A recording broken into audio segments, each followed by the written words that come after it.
Story. Welcome back, आप देख रहे हैं बाराने रहमत और यकीनन हम बात कर रहे हैं एनर्जी लेवल्स को बहाल रखने की। एक बड़ी इंटरेस्टिंग बात हमने अभी तक डिस्कस की कि जिन लोगों को वर्कआउट, रेगुलर वर्कआउट करने की आदत है वो क्या करें, उनके लिए बेस्ट टाइम क्या है वर्कआउट करने का। सहरी के बाद चले जाएं, इफ्तार से थोड़ा पहले या इफ्तार के बाद। सलमा, आपके घर में है कोई ऐसा फिनेटिक, फिटनेस फिनेटिक? बिल्कुल जी, स्टार्ट किया गया है अभी। मेरी दोनों बेटियों ने, कल मुझे पता चला जी इफ्तारी से पहले हम जा रहे हैं और मैंने बड़े मैं ऑल द बेस्ट बिकॉज आप समहाउ मुझे लगता है कि आपकी एनर्जी बिल्कुल मतलब बिल्कुल। अच्छा, ये दो मेरी अम्मी भी आपकी तरह ना, बिल्कुल मुझे लगता है सारी दुनिया में अम्मियों को एक ही स्क्रिप्ट दिया जाता है। उनको जब भी मैम कहे ना मामा इस दफा जो ना पकौड़े नहीं बनेंगे, हम हेल्दी इफ्तार करेंगे, वो कहती है ऑल द बेस्ट। 5वें दिन तुम लोग खुद ही मांग रहे होगे कि पकौड़े बनाए। मैं आपको बता रही हूँ अभी ये हम बात जो कर रहे हैं कि मैं कल घर वापस जब आई हूँ, ऑब्वियस हम रमजान शोज में बैठे हुए हैं, रात इतनी हो जाती है, तो जब मैं वापस, मुझे बेटे ने पहले एंटर होता है, ये जो पकौड़ों वाला ड्रामा है ये नहीं चल सकता। बिल्कुल फ्राइड आइटम्स नहीं होनी चाहिए क्योंकि वो बहुत ज़्यादा स्ट्रिक्ट डाइट पे है और आजकल खूब जिम शिम चल रहा है। तो मैंने कहा मत खाओ, सिंपल टू द पॉइंट, मत खाए बेटा।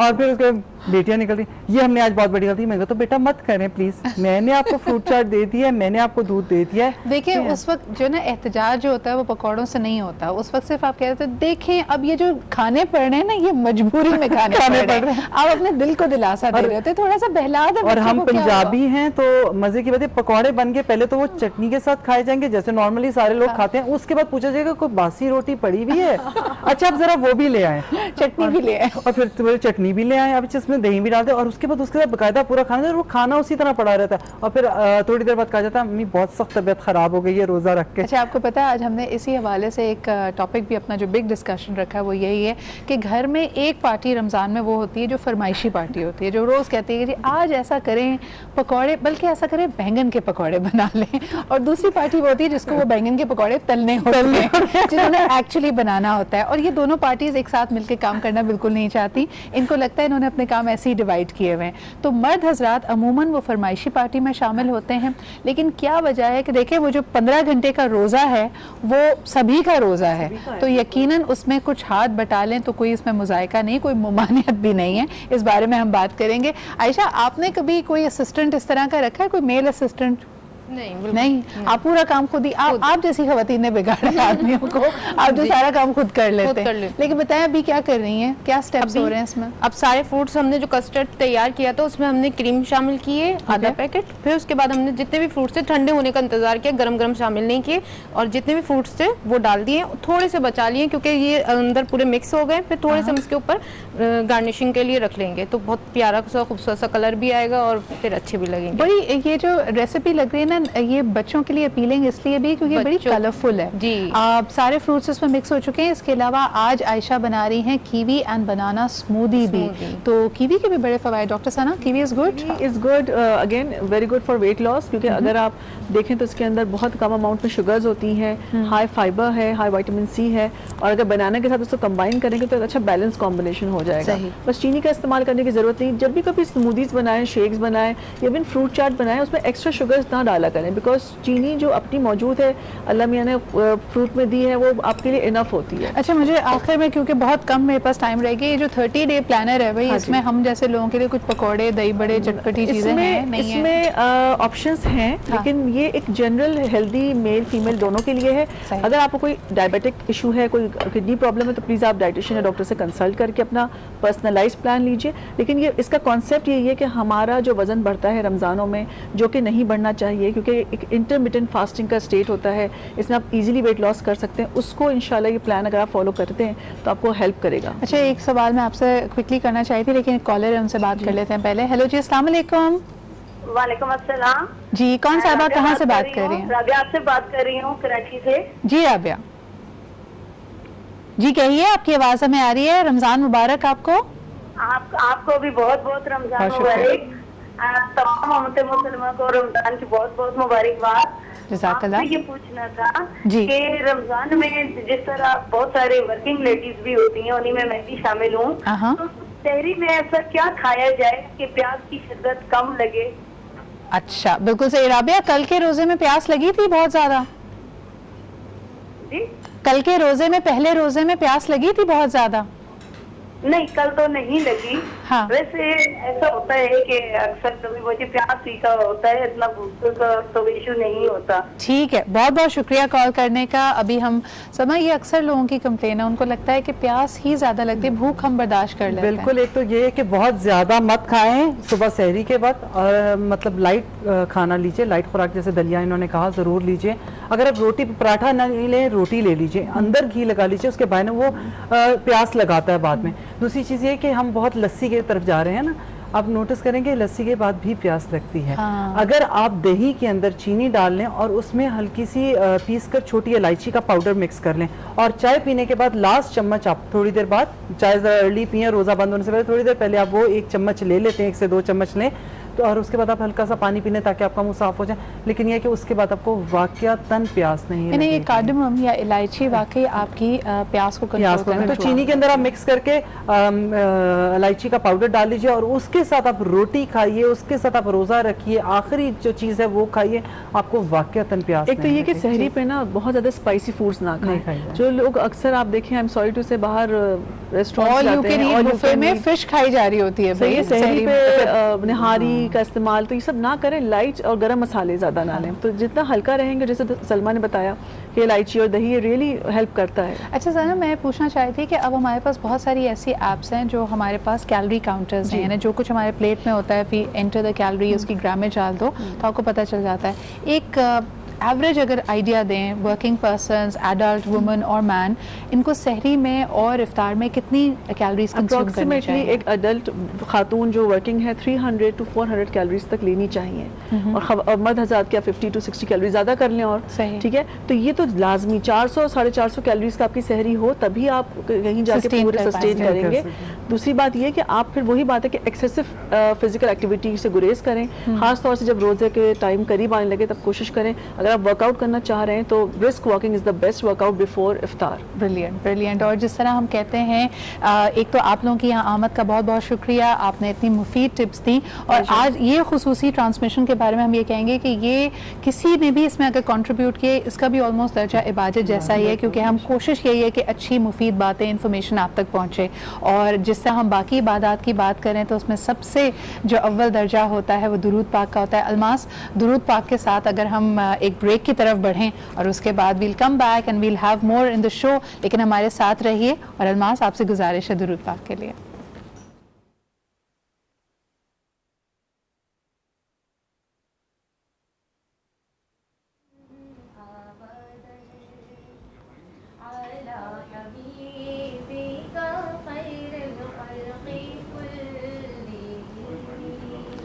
अच्छा जी,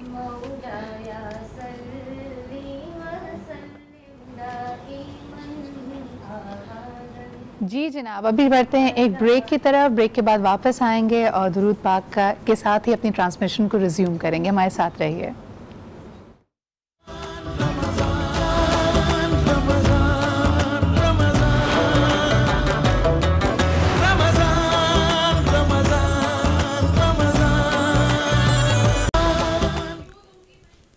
मौलाया सल्ली वसल्लिम दाइमन अबदन अला हबीबिका खैरिल खल्क़ि कुल्लिहिम मौलाया सल्ली वसल्लिम दाइमन अबदन अला हबीबिका खैरिल खल्क़ि कुल्लिहिम मुहम्मदुर सय्यदुल कौनैनि व थक़लैन मुहम्मदुर सय्यदुल कौनैनि व थक़लैनि वल फरीक़ैनि मिन उर्बि व मिन अजमी मौलाया सल्ली वसल्लिम दाइमन अबदन अला हबीबिका खैरिल खल्क़ि कुल्लिहिम हुवल हबीबुल्लज़ी शफाअतुहु हुवल हबीबुल्लज़ी तुरजा शफाअतुहु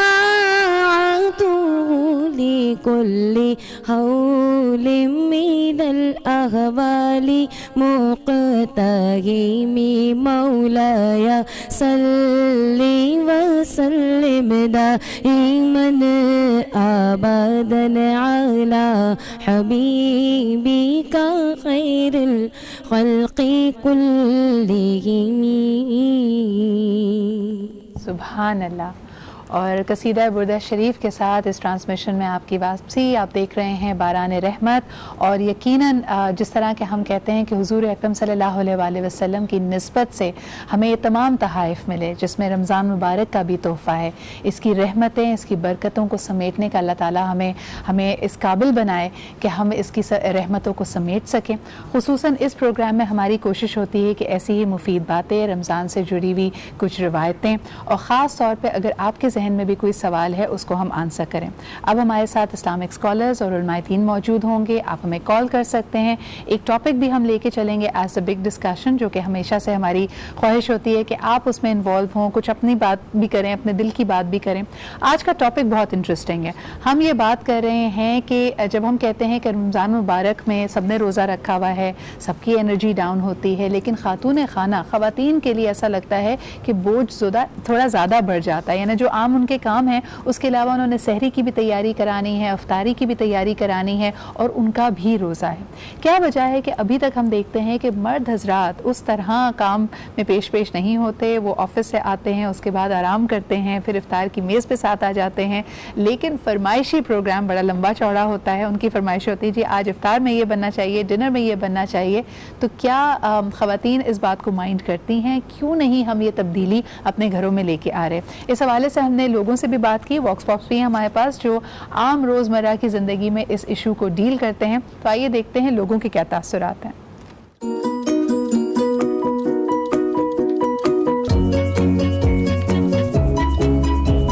आजकल के मेरे ख्याल से मर्द आप तो बिल्कुल नहीं करते, बिल्कुल भी नहीं। बस उनको खाना होता है, हेल्प बिल्कुल नहीं करनी होती। खाने के लिए सबसे पहले बैठे हुए होते हैं कि हाँ चलो अफ्तार खुलने वाला। उनका काम सिर्फ ये होता है कि दस्तरखान लग गया, वो बैठे, खाया और उसके बाद कमेंट्स पास किए कि भाई ये छोलों में थोड़ा नमक ज्यादा हो गया था, कल से ऐसा नहीं होना चाहिए। पकौड़े थोड़े सख्त थे, कल से थोड़े नरम होने चाहिए। हेल्प वगैरह नहीं करता। मैं कहता हूँ बस मैं ऑफिस से आता हूँ तो मैं कहता हूँ बस जो भी है ले आओ बस। मैं तो खाने में खूब मार हूँ और खाने के सबसे पहले बैठता हूँ टेबल के ऊपर, बनाता नहीं हूँ। सपोर्ट कोई नहीं कर रहा होता, सब सामने चाहिए होता है सबको। हाँ कुछ होते हैं कुछ घर वाले जो कर रहे होते हैं और बहुत अच्छी तरह से कर रहे होते हैं। भाई लाइक बाहर से चीज़ें वगैरह ला देगा। हाँ अगर मैं बोलूँ कि दस्तर वगैरह हर चीज़ की तैयारी कर दो तो वो भी कर देगा, मना नहीं करता। और अगर करता है तो फिर अब्बू है पीछे। प्रिपरेशन कर देते हैं, सारा खाना रख देते हैं, इफ्तारी का सारा सामान मैं बना देती हूँ, वो लगा देते हैं। फ्रूट चाट बिल्कुल इसमें साथ देते हैं। फ्रूट चाट में शरबत मेरी जिम्मेदारी है, मैं बनाऊंगा। बाकी पकौड़े वगैरह बनाना ये वाइफ का काम होता है। जब मैं घर में आता हूँ जो रोटियाँ वो बेर रहे होते हैं, मेरा शौक था सेकने का, ये मेरा काम होता है, यही मैं करता हूँ। इसके अलावा बाकी वो होता है जो मीठा बनाना आता है, पानी मीठा, वो मेरे ज़िम्मे होता है। वो हर रमज़ान में मेरे ज़िम्मे ही होता है, वो ठंडा में नहीं करना होता है। ये भी रमज़ान मुबारक की बरकत है कि हर शख्स सच बोल रहा है। उसने बिल्कुल सच बता दिया कि जी मैं सिर्फ शरबत बनाता हूँ और कोई काम नहीं करता, मैं तो सिर्फ खाने के लिए आ जाता हूँ। और तमाम ही ख़वातीन की दिल की आवाज़ लग रही है कि जी कोई हेल्प नहीं करता, हम अकेले खड़े होते हैं असर से लेके मगरिब तक किचन में। तो अगर आप भी इस इशू से डील करते हैं हमें कॉल कीजिए, बताइए कि अगर आप तब्दीली लाना भी चाहें, चले मर्द हज़रात अगर ऐसा करते भी हैं तो जो ख़वातीन इस वक्त ये कंप्लेन कर रही हैं वो अपने बच्चों को, ख़ास तौर पर बेटों को क्यों नहीं ट्रेन करती कि वो थोड़ी थोड़ी हेल्प उनके साथ कराएं। इस बारे में हम बात करते हैं। जो हमारे मेहमान हैं सबसे पहले आपका उनसे तारुफ कराते हैं। हमारे साथ मौजूद हैं फरहाना उवैस साहिबा, बहुत बहुत शुक्रिया। रिसर्च इस्लामिक स्कॉलर हैं, इसके अलावा a very prominent person when it comes to media और खुसूसन इन इशूज़ पे तो आपकी भी इंसाइट होगी, तो यकीनन आपसे बात करेंगे। Thank you Farhana aapa for being here. Ramzan Mubarak to you as well.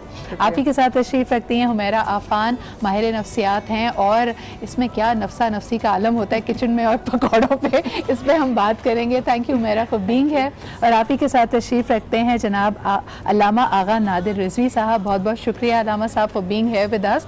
आप इसे अगर हम कहते हैं मेजॉरिटी यहाँ पे क्योंकि ख़वातीन की है, तो आप ऐसा ना फील करें कि आपके साथ और मर्द हज़रात के साथ कोई ज़्यादती हो रही है, तो गुफ्तगू का आगाज़ आपसे करते हैं। बताइए ज़रा, ये मर्द हज़रात ने सच सच कहा है कि जी हम इफ्तारी बनाने में कोई हेल्प नहीं करते, ज़्यादा से ज़्यादा फ्रूट ले आते हैं, शरबत बना देते हैं, इसमें कोई तब्दीली आप आते हुए देख रहे हैं या नहीं? आऊज़ु बिल्लाहि मिनश शैतानिर रजीम, बिस्मिल्लाहिर रहमानिर रहीम, अल्लाहुम्मा सल्लि अला मुहम्मदिन व आले मुहम्मद व अज्जिल फरजहुम। बीबी, जो इस टॉपिक का आपने इंतखाब किया है, माशाल्लाह बहुत अच्छी गुफ्तगू है इसके ऊपर। मैं सबसे पहले ये अर्ज़ करूँगा कि जनाब नबी मुकर्रम अलैहिस्सलाम ने वाज़े तौर पे इस चीज़ का हुक्म दिया कि तुम्हारी जो बीवियाँ हैं या तुम्हारी जो बीवी है, उनका साथ जिस हद तक उनको ज़रूरत है तुमने उनका साथ देना है, क्योंकि तुम दोनों एक गाड़ी के दो पहिए हो। बराबरी की बुनियाद है। मर्द को एक गुना फजीलत अगर औरत पे हाकमियत की है तो इसका मतलब ये नहीं है कि जनाब वो बादशाह बन के लेट गया और वो खादमा बन के जो काम कर रही है। नहीं, औरत तुम्हें परवरदिगार आलमीन ने जो तोहफ़ा दिया है वो तुम्हारे बच्चों की माँ है, तुम्हारी बेहतरीन दोस्त है, तुम्हारी बेहतरीन रफ़ीक है, तुम्हारे दुख की, तुम्हारे सुख की, तुम्हारी खुशी की हर चीज़ की साथी है। तो बीवी से बड़ी तो कोई दोस्त हो नहीं सकती, बीवी से बड़ी कोई साथी हो नहीं सकती। ये ज़्यादती है कि अगर औरत को एक नौकरानी बना के रख दिया जाए। शरीयत इस चीज़ की इजाज़त नहीं देती। ये वो कल्चर है, मैं आपसे अर्ज़ करूँ, जो आपने दिखाया टी पे बहुत सी हमारी बहनें जो फरमा रही थी, ये वो कल्चर है कि जहाँ से हम आए हैं, हमारे फोर फादर्स आए हैं, हिंदुस्तानी ये कल्चर जो हम खुदा ना अब क्या करें इसको कि यहाँ पर भी ये चीज़ अभी भी लागू है, लेकिन माशाल्लाह से मेजॉरिटी हमारी ख़वातीन की, हमारे मर्दों की ऐसी है कि जो चीज़ समझ रही है, ख़ास खुसूसन नौजवान नस्ल समझ रही है। मैं आपसे अर्ज़ करूँ कि मौला कायनात अली इब्न अबी तालिब अलैहिस्सलाम जिस वक़्त घर में दाखिल होते थे सामान लेके, जनाब ज़हरा सलामुल्लाह अलैहा क्या शख्सियत थी ख़वातीन के बीच में, उनकी मरकज़ी किरदार है। बीवी काम कर रही हैं, बीवी कहती थी मेरी खुशी है कि अली आप मेरे सामने बैठ जाइए, आप आराम कीजिए, मैं काम करूं।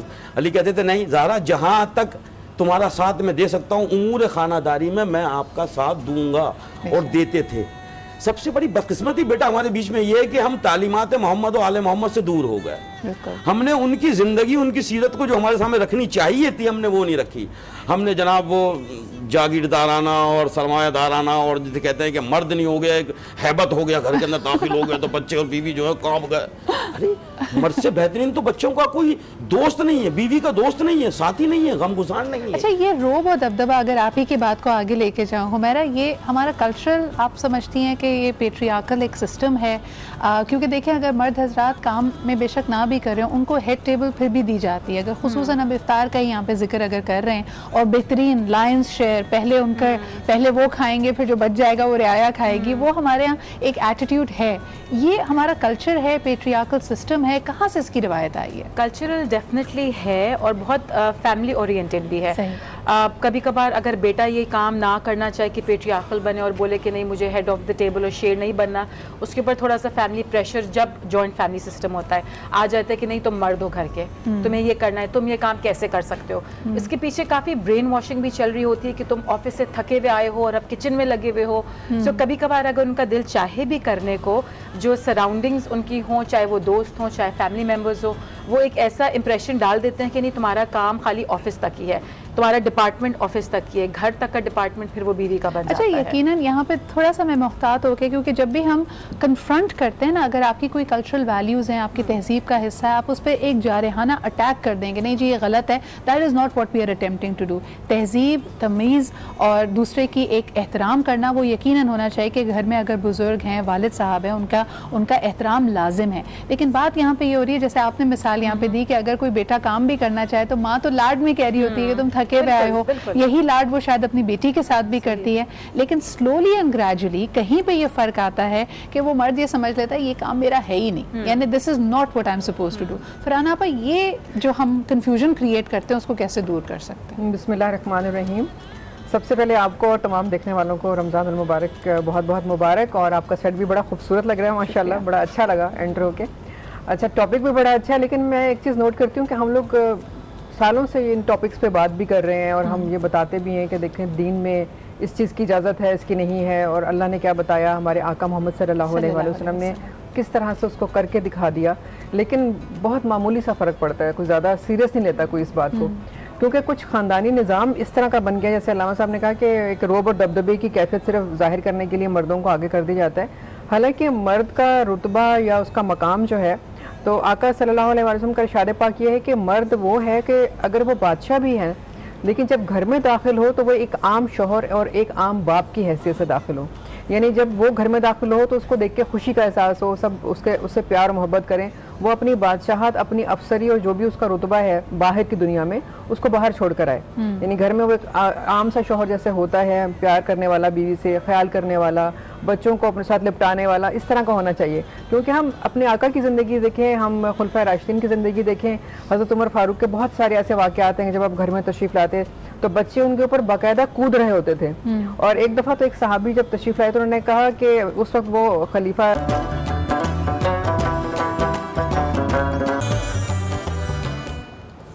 Welcome back after the break. और ब्रेक से पहले हम बात कर रहे थे कि जी ख़वातीन की कोई हेल्प नहीं करता, तो मैंने कहा मेरी दोस्त शेफ़ आयशा अकेली किचन में लगी हुई है, इससे ज़रा पूछा जाए क्या हो गया सब कुछ ऑन टाइम, वेरी गुड, ज़बरदस्त। और हम भी वो फरमाइशी टीम बने हुए हैं, इस वक्त रोज़ आयशा से फरमाइश करते हैं, कुछ ना कुछ ये बनाती हैं।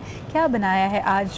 क्रीम चाट, राइट? हाँ, कस्टर्ड क्रीमी चाट बनाया है और कीवी और बनाना स्मूथी बनाया है। ओके, तो रेसिपीज़ आपके सामने हैं स्क्रीन पे, थोड़ा सा क्विक रिकैप अगर बता दो कि किस तरह ये बनाई गई है। कस्टर्ड तैयार किया था, फिर इसमें हमने क्रीम ऐड की और फिर फ्रूट्स ऐड कर दिए, साथ हमने इसमें नट्स ऐड किए हैं और पोटैटो यूज़ किया है, साथ ही हमने पापड़ी यूज़ की क्योंकि ये क्रीमी फ्रूट कस्टर्ड चाट है। ओके, तो थोड़ा सा इसमें क्रंच भी होना चाहिए और जेली भी नजर आ रही है। जेली भी बच्चों के लिए खासकर बनाइए कि ताकि बच्चे इससे अट्रैक्ट होंगे और उसे शौक से खाएंगे। ब्रिलियंट। अच्छा, स्मूदी का भी बता दो, इसमें कोई एडेड शुगर नहीं है ना? नहीं, इसमें हनी ऐड किया हमने।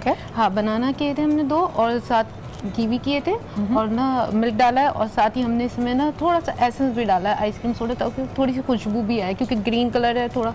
और फिर साथ हमने इसमें हनी ऐड किया है ताकि शुगर के लिए, हम शुगर ना यूज़ करें तो बेहतर है। तो कीवी क्योंकि थोड़ा खट्टा खट्टा सा भी होता है और उसके अंदर आप अगर ice cream soda as an essence मिला लेंगे, that will enhance the green colour. बहुत फिलिंग है। अभी थोड़ी देर पहले डॉक्टर सना भी कह रही थी great for the skin, great for weight loss. So amazing 2 recipes और जस्ट द राइट टाइम। अगर आपको ये इंस्पायर करती है ज़रूर आज ट्राई करें। ये इंग्रेडिएंट्स मोस्टली हमारे घर में होते हैं तो इनको बनाना भी आसान है। Thank you so much chef Ayesha for being here. और चाट बनाना वैसे बड़ा इस वक्त हमें एकदम से ख्याल और एहसास होने लगता है कि रोज़ा लग रहा है थोड़ा थोड़ा।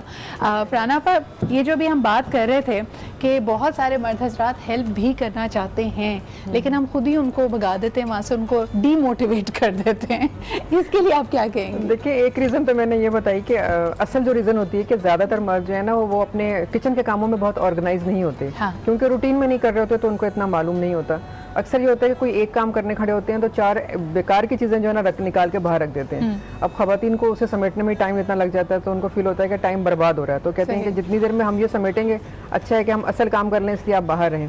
लेकिन मेरे ख्याल में उनको मना नहीं करना चाहिए। और जैसे आपने शुरू में कहा कि अगर मदर्स जो हैं वो अपने बेटों की शुरू से ये ट्रेनिंग करें कि अगर माँ कोई भी काम कर रही है तो जैसे बेटियों को हम अपने साथ शरीक कर लेते हैं हर काम में, बेटों को भी साथ में खड़ा करें और थोड़ा थोड़ा उनसे करवाते भी जाएं और उनको सिखाते भी जाएं।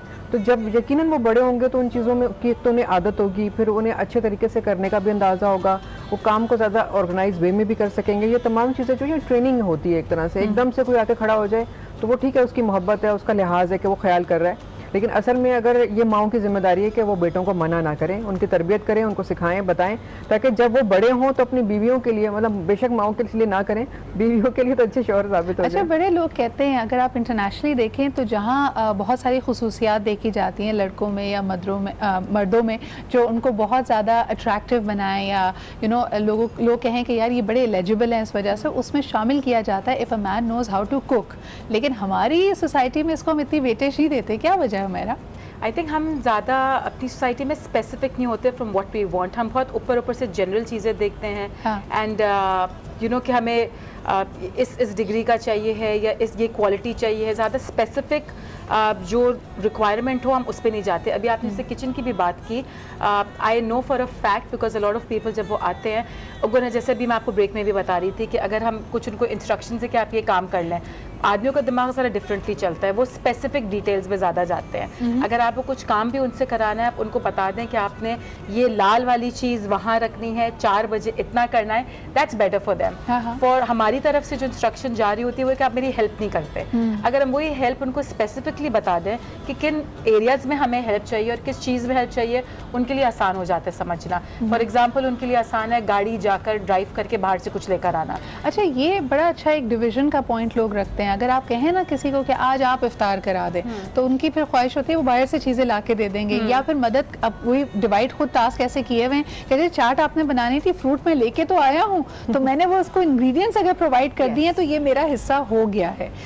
लेकिन अल्लामा साहब, आपसे पूछना चाहूँगी कि बहुत सारी रिवायतें जिसका आपने जिक्र किया कि बाकायदा क्या कहीं ना कहीं हमने मर्दों को ये कॉन्सेप्ट दे दिया है कि घर का काम करना शायद उनकी शान के ख़िलाफ़ है, यानी जो हमारे इर्द गिर्द आप देखते हैं माशरा।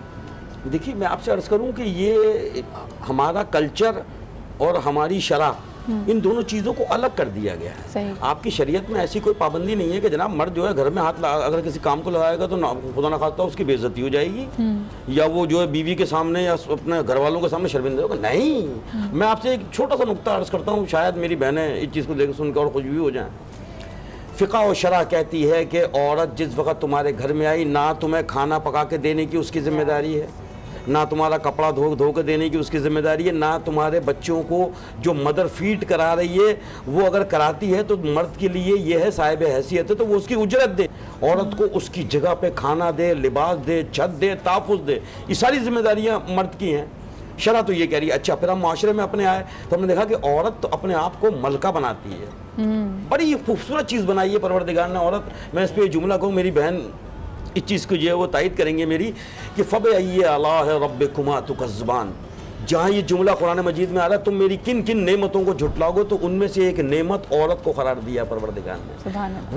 वो जानती है मेरा शौहर जो है वो कितनी धूप में कहाँ कहाँ धक्के खा के मेरे लिए कमा के ला रहा है। मैं थकी भी ज़रूर हूँ लेकिन इसको आराम दूंगी, मेरा शौहर है। बच्चे मेरे पढ़ के आ रहे हैं, कहीं से आ रहा है, मैं एक जगह वो माँ है तो एक जगह बीवी है। वो जुल्म और सितम और तमाम तकलीफें अपने ऊपर बर्दाश्त कर लेगी, वो ये बर्दाश्त नहीं करेगी कि मेरे शौहर को या मेरे बच्चों पर जाए, मेरे माँ बाप पे या मेरे भाइयों पे जाए, मेरी बहन पे जाए। तो ये औरत की फितरत बनाई है अल्लाह ने, एहसास करना। मर्द की फितरत में शायद कि ये चीज उतनी नहीं है जितनी औरत में है। लेकिन हम ये देखते हैं कि जनाब मौलाए कायनात अली इब्न अबी तालिब देखते हैं जब आकर के जनाब ज़हरा चक्की पीस रही हैं और एक तरफ हांडी चढ़ी, बोलते हैं ज़हरा आप चक्की छोड़ दीजिए, चक्की हम पीसेंगे, आप अपने क्या कहते हैं हांडी देख लीजिए। नबी मुकर्रम अलैहिस्सलाम दाखिल होते हैं तो देख के इतना खुश होते हैं, मुस्कुराते हैं। अली और ज़हरा दोनों एक साथ काम कर रहे हैं, घरेलू काम। ये चीज़ें हमारे सामने क्यों नहीं है इस वक्त? हम क्या वही चौधरी और वही अपने डिक्टेटरशिप हमारे अंदर रासिक हो गई है? मैं समझता हूँ इस दौर में भी अगर हम तालीमात से दूर हुए तो ये चीज़ें ख़ानदान को तोड़ने और घर को तोड़ने का सबब बन सकती है। अल्लामा साहब, आप ही की बात को अगर आगे लेके चलें, यहाँ पे एक बहुत बड़ा जो उनसर आया है, जो एलिमेंट सामने आया है, वो ट्रेनिंग का है। फरहाना पर ये जो अगर माइंडसेट हमने करना भी है अपने बेटों अपनी बेटियों में, तो लोग हो सकता है इसको करें। अगर बेटी नहीं है और घर में सिर्फ 3 ही बेटे हैं तो माँ कह देती है और बच्चे भी हेल्प करा देते हैं। लेकिन सास और बहू में मामला ज़रा फ़र्क है। अगर बहू की हेल्प करता हुआ बेटा नज़र आ जाए तो सास को बड़ा बुरा लगता है। आप क्या कहेंगी?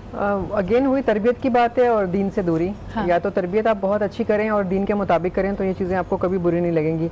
जैसे अल्लामा साहब ने बड़ी वजाहत के साथ हर चीज़ बताई, तो नबी करीम सल्लल्लाहु अलैहि वसल्लम की हयात मुबारक आप देखें कि आप घर में हज़रत अनस जो उनकी हेल्प के तौर पर हेल्पर थे मौजूद, लेकिन वो छोटे मोटे बाहर के कामों के लिए उनको भेजा करते थे। घर में अक्सर सब्ज़ी नबी पाक सल्लल्लाहु अलैहि वसल्लम खुद बनाया करते थे। अगर हमारी माँ उम्मुल मोमिनीन हज़रत आयशा सिद्दीक़ा रज़ियल्लाहु तआला अन्हा कोई दूसरा काम कर रही हैं तो आप सब्ज़ी बना दिया करते थे, और ख़ास तौर से लौकी या जिसको हम कद्दू भी कहते हैं बाज़ जगहों पे, तो आप बड़े शौक़ से उसको बनाया करते थे और फरमाया करते थे कि हम अपने सालन को बढ़ा रहे हैं। हाँ। यानी वो शोरबे को बढ़ा दिया करते थे। और फिर आपने इन चीज़ों की ताकीद भी फरमाई कि अगर घर में कोई ऐसी अच्छी चीज़ बनती है और ख़ास तौर से गोश्त के हवाले से भी, तो आपने फरमाया कि थोड़ी पड़ोसियों को भी भेज दिया करो कि खुशबू वहाँ तक जाएगी तो उनका भी दिल करेगा। और फिर बकरी का दूध खुद धो लिया करते थे। आजकल कोई अगर घर में बकरी रखेगा तो एक सर्वेंट अलग से रखेगा, लेकिन आपने ये करके इसलिए दिखाया कि अपनी ज़िंदगी को आसान और सादा बनाओ। अपने कपड़ों में खुद ही रफू लगा, अपनी चप्पल को खुद ही टांका लगा दिया करते थे जब टूट जाती थी, तो कपड़े अपने धोया भी खुद करते थे। तो आप सल्लल्लाहु अलैहि वसल्लम ने ये काम इसलिए नहीं किया कि आपको कोई कमी थी या आप कुछ और साबित करना चाह रहे थे, बल्कि आपकी तमाम ज़िंदगी जो है वो तालीमात का एक सिलसिला है कि मेरे मतलब आप सल्लल्लाहु अलैहि वसल्लम का हर हर लम्हा जो है वो हमें ये सिखा रहा है कि देखो ज़िंदगी को ऐसे भी गुजारा जा सकता है और इसको सादगी के साथ गुजारा जा सकता है। इसको इसी नज़रिए से अगर हम देखना और समझना शुरू कर दें तो आपके बहुत सारे मामला दुरुस्त हो जाएंगे। मेरा वाइल फरहाना आपा वो सेइंग ऑल दिस, मुझे तो ऐसा लगता है अगर ये काम हमारे माशरे में मर्द हज़रात खुद करने लगें तो फिर लोग तो उनसे सवाल करेंगे तो फिर शादी करने की ज़रूरत क्या है, बिकॉज हमने ये सारे काम हम समझे ये तो बीवी आएगी तो वो उसका काम है, उसने करना है सब कुछ। स्टीरियोटाइप कर दी ना, ये बीवी का काम है, ये मियां, इतना ब्रैकेट में डाल दिया हर चीज़ को कि बल्कि किसी को अगर आप घरों में देखें मर्द हज़रात को कन्विंस किया जा रहा था कि तुम शादी कर लो तो उसको यही कहते हैं भाई कोई आएगी तो तुम्हारा ख्याल रखेगी, तुम्हारे कपड़े सही रखेगी, तुम्हें खाना पका कर देगी। आई थिंक बीवियों की अपनी भी नीड होती है, थोड़ा सा शौहरों को अपने पे डिपेंडेंट रखें, थोड़ा सा उनके लिए काम खुद भी करके दे, जैसे ने कहा out of love also, but एक थोड़ा सा वो भी होता है कि मैं आपको करके दे देती हूँ, लाड करने की बात होती है। हाँ वही कि वो प्यार में हालांकि करती हैं, और जहाँ ना करें, जहाँ मियाँ को वो खुद काम करने को बोलते हैं वो हेल्प करें, थोड़ा सा वो बैकलैश भी आ जाता है, अच्छा तू अपने घर का काम खुद करता है। लेकिन हुमैरा हमें थोड़ा सच बोलना चाहिए। हिसाब से मैं एक नुक्ता देना चाह रहा हूँ कि देखिए जो बड़े बूढ़े और जो पुराने लोग थे वो कहते हैं देखो शादी, मर्द से कहते थे देखो शादी उससे करना जो औरत तुम्हें पसंद करती है, क्योंकि जो तुम्हें पसंद करती है ना वो हर हालत में तुम्हारे साथ गुजारा करेगी, वो ये नहीं देखेगी क्योंकि तुम्हें चाहती है, वो जिस मर्द को औरत चाहती है उसके लिए वो सब वो बड़ी से बड़ी कुर्बानी दे देगी। और यहाँ पर मैं एक नुक्ता आपकी समातों के लिए हदिया करूँ कि देखिए हमारे सामने दुनियावी ये मिसालें मौजूद हैं कि औरत जितनी उसको हम सिर्फ नाजू को कमज़ोर समझते हैं ना वो नहीं है इतनी कमज़ोर, उसके मुकाबले में मैं समझता हूँ कि मर्द कमज़ोर है। लेकिन अलामा साहब थोड़ा हमें सच भी बोलना पड़ेगा बहैसियत ख़वातीन के, जो अभी हुमैरा ने बात की कि शुरू में तो शायद वो समझ रहे कि जी मैं अपने हस्बैंड को या अपने घर में तमाम जो मर्द हज़रात हैं उनको अपने ऊपर डिपेंडेंट कर रही हूँ, उनको आदत डाल रही हूँ ताकि मेरा एक रुतबा बन जाएगा। विद टाइम वो फिर थकने लग जाती है और गुस्सा करने लग जाती है। मैं ये कहना चाहता हूँ मेरी बहन कि देखिए शादी से पहले बच्ची की तरबियत कि तुम बीवी बनने जा रही है, सास बनने से पहले उन मोहतरमा की तरबियत कि आप सास बनने जा रही हैं, आपके हुकूक माँ के अपनी जगह पर हैं और जिसको मैं अपनी जौजा बना के ला रहा हूँ उसके हुकूक अपनी जगह पर हैं। जो शरीयत ने मुझे हुक्म दिया है, जितनी तरबियत औरत की जरूरी है जितनी तरबियत ससुर की जरूरत है, सास की जरूरत है तरबियत होने की, बेटी की शादी से quickly your comment before we go on a break. ये जो हम पहले बड़ा समझते हैं कि भाई क्या मैंने स्ट्रैटेजी बनाई है, सब मुझ पर डिपेंडेंट हो जाएंगे, फिर खुद ही आपको बुरा लगने लगता है कि मैं ही काम करती रहूं हर वक्त। ये अपना प्लान जब बैकफायर कर जाता है ना कि जब आप शुरू में तो बहुत ही वही शेयर वाला आपको हिस्सा चाहिए कि हर चीज में गो गेट इट, सब कुछ मैं ही करूंगी और मैं मैनेज कर सकती हूँ, जब वो एक एज भी आ जाती है फिर 2 साल 3 साल में आपकी रिस्पॉन्सिबिलिटीज बढ़ जाती हैं, किचन का काम बढ़ जाता है, बच्चे हो जाते हैं और वो लेवल नहीं रहता एनर्जी का तब फिर वो बैकफायर करता है, तब आप कहते हैं हेल्प करो मेरी। एक छोटा सा ब्रेक लेते हैं, विल बी राइट बैक।